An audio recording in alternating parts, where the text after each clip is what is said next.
başına düştüm Selvanı buldum imdi Şoğun köyden giryanı buldum imdi Cismimi kebabı döndü bir yanı buldum imdi Geleceğiz diyenler gelsin bu yanı buldum imdi Ayrıldım ağyalardan divanı buldum imdi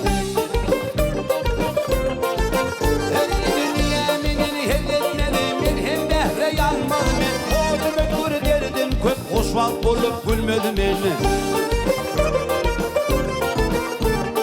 Ağır bahayelenli altın pulu almadım el Haydi düşman haydi parhın edebilmedim el Hiç kimse almadı halim ayağını buldum imdi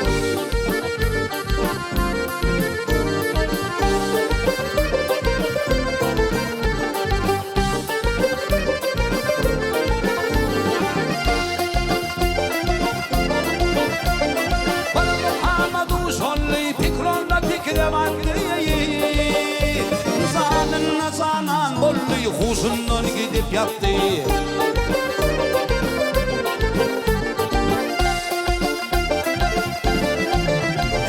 Zeher yolda yağvallı kömrüneden unuttu Aşk boşun yığıp gelip akıl mülküm dağıttı Talama beri baklım divana bollu bimli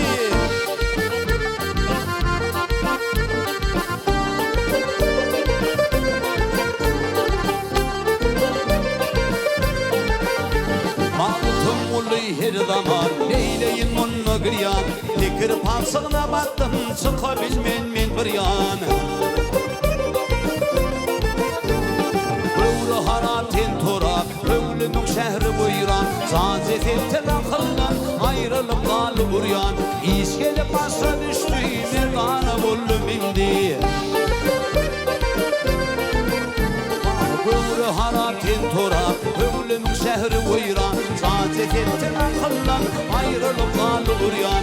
İşkede başa düştü merdana buldum imdi